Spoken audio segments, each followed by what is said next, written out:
رات کے قریب 12 بجے تھے۔ کاشان بائک کی چابی اٹھائے اجلت میں گھر سے باہر نکلا۔ باہر نکل کر اسے اندازہ ہوا کہ آج ٹھنڈ معمول سے کہیں زیادہ ہے۔ بائک پر اور شدت سے ٹھنڈ لگے گی، اس لیے گاڑی پر جانا ہی زیادہ مناسب ہے۔ مگر گاڑی کی چابی لینے واپس گھر کے اندر جانا پڑتا۔ پھر مزید یہ کہ گاڑی گھر کے اندر ہی پارک تھی اور ڈرائیور چھٹی لے کر جا چکا تھا، اس لیے گاڑی باہر نکالنے کے لوازمات میں اور وقت ضائع ہوتا، جو اسے فی الحال بالکل گوارا نہ تھا۔ اس نے دل میں سوچا کہ آج زیادہ ٹھنڈ ہے تو کیا ہوا، یہیں قریب ہی تو جانا ہے، اور پھر جلدی سے بائک اسٹارٹ کر چل دیا۔ وہ بھاگم بھاگ قریبی میڈیکل سٹور پر اپنے بڑے بیٹے کے لیے دوائیں خریدنے کے لیے رکا۔ اس کا بیٹا 2 راتوں سے سخت بخار اور کھانسی میں مبتلا تھا۔ نہ کچھ کھا رہا تھا اور نہ کھیل رہا تھا۔ بچے کو مستقل بیمار اور کھانسی کے باعث بے چین دیکھ کر کاشان کی اپنی حالت کسی افسردہ حال شخص کی سی ہو گئی تھی۔ اس کا کسی کام میں دل نہیں لگ رہا تھا۔ وہ بس اپنے بچے کے سرہانے بیٹھا رہتا اور اس پر دم درود کرتا رہتا۔ بچے کے ذرا سے کرہانے پر اٹھ کر بیٹھ جاتا۔ جب عام ادویات سے افاقہ نہ ہوا تو ڈاکٹر نے اینٹی بائیوٹکس کا کورس مکمل کرانے کا کہا۔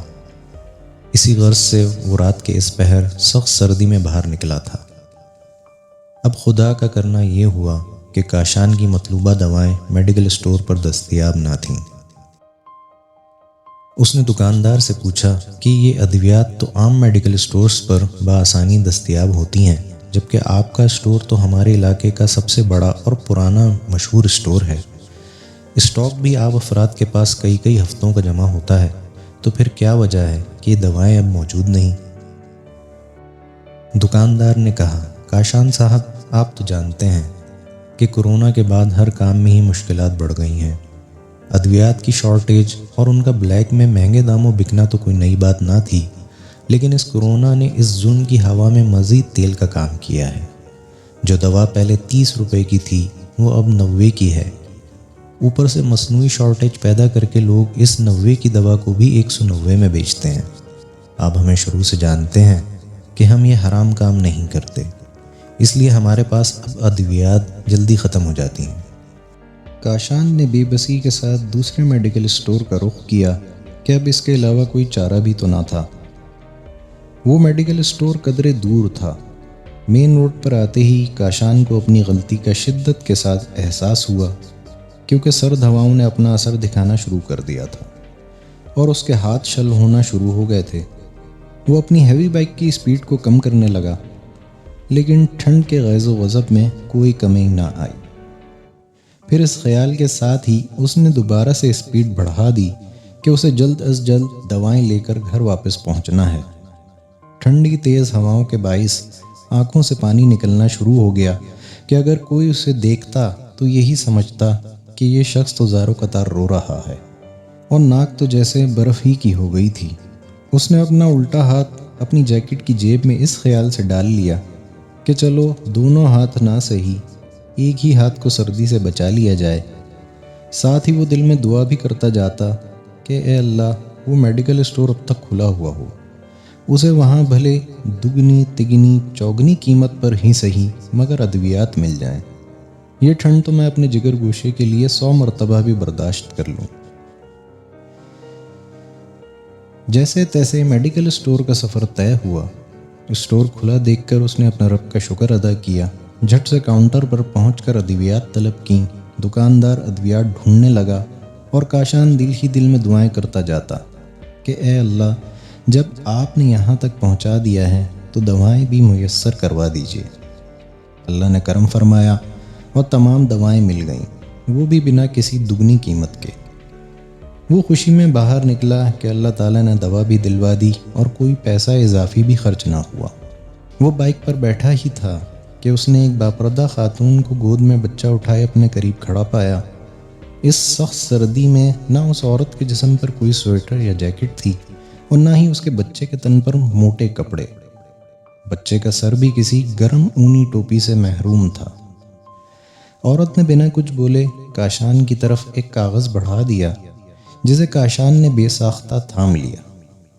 وہ ڈاکٹر کا لکھا پرچہ تھا کہ جس میں تمام وہی ادویات درج تھیں جو کاشان اپنے بچے کے لیے خریدنے آیا تھا۔ وہ فوراً سمجھ گیا کہ بچے کو ٹھنڈ لگ چکی ہے اور ان ادویات کا بروقت ملنا اس ننھی سی جان کی بقا کے لیے ناگزیر ہے۔ وہ یکدم بائک سے اترا اور فوراً ہی ادویات خرید لایا۔ بنا کچھ بولے کاشان نے دواؤں کی تھیلی میں ایک 5,000 کا نوٹ اور اپنا وزٹنگ کارڈ بھی رکھ دیا۔ اپنی جیکٹ اتار کر اس عورت کو دینا چاہی، پر وہ لینے میں ہچکچائی، اور پہلا جملہ جو اس کی گھٹی ہوئی زبان سے نکلا وہ یہ کہ بھائی میں مانگنے والی نہیں ہوں، میرے شوہر کا انتقال پچھلے سال کورونا میں ہوا، تب سے گردش ایام کی ماری ہوں۔ کاشان نے کہا کہ جب آپ نے مجھے اپنا بھائی کہہ ہی دیا ہے تو بھائی کی بات بھی مانیں۔ یہ جیکٹ فوراً پہن کر بچے کو اس میں چھپا لیں تاکہ آپ دونوں سردی سے کچھ حد تک بچ سکیں۔ دواؤں کی تھیلی میں میرا کانٹیکٹ نمبر ہے، کل مجھے کسی بھی وقت کال کر دیں، میں خود حاضر ہو جاؤں گا۔ اس عورت نے کاشان کو بہتی آنکھوں کے ساتھ ڈھیروں دعائیں دیں۔ وہ روتی جاتی اور کہتی جاتی، اللہ میرے بھائی کو ہر غم سے، ہر آفت سے، ہر مصیبت سے بچا اور اس کی تمام مشکلات کو حل کر دے۔ کاشان اب گھر کی طرف پوری مستعدی سے رواں دواں تھا۔ اس کی موٹر سائیکل فراٹے بھرتی ٹھنڈی ہوا سے باتیں کر رہی تھی، لیکن اسے اب سردی بالکل محسوس نہیں ہو رہی تھی، کیونکہ اس کے دل میں اللہ نے اس کی نیکی کے عوض غضب کی حرارت پیدا کر دی تھی جو اس کے پورے جسم کو گرما رہی تھی۔ البتہ آنکھوں سے بدستور پانی نکل رہا تھا، جس میں اب رب کی شکر گزاری شامل تھی کہ اللہ نے اسے کسی محتاج کی مدد کی خاطر وہاں بھیجا تھا، اور یہ اس کی زندگی کا ایک خاص مقصد تھا کہ اس محتاج کی ضرورت کو پورا کرے۔ جب وہ گھر پہنچا تو حسب معمول اس کا بیٹا دوڑتا ہوا دروازے تک آن پہنچا، جیسے ہمیشہ اس کے آفس سے واپسی پر آتا تھا۔ کاشان نے جب اپنے بچے کو حشاش بشاش دیکھا تو فوراً ہی اللہ کے حضور سجدے میں گر پڑا۔ اسے بخوبی علم تھا کہ یہ اس دکھیاری عورت ہی کی دعاؤں کا اثر ہے کہ جو بچہ ابھی بستر سے اٹھ بھی نہیں پا رہا تھا وہ دوڑتا ہوا مسکراتا ہوا اب اس کی باہوں میں کھیل رہا ہے۔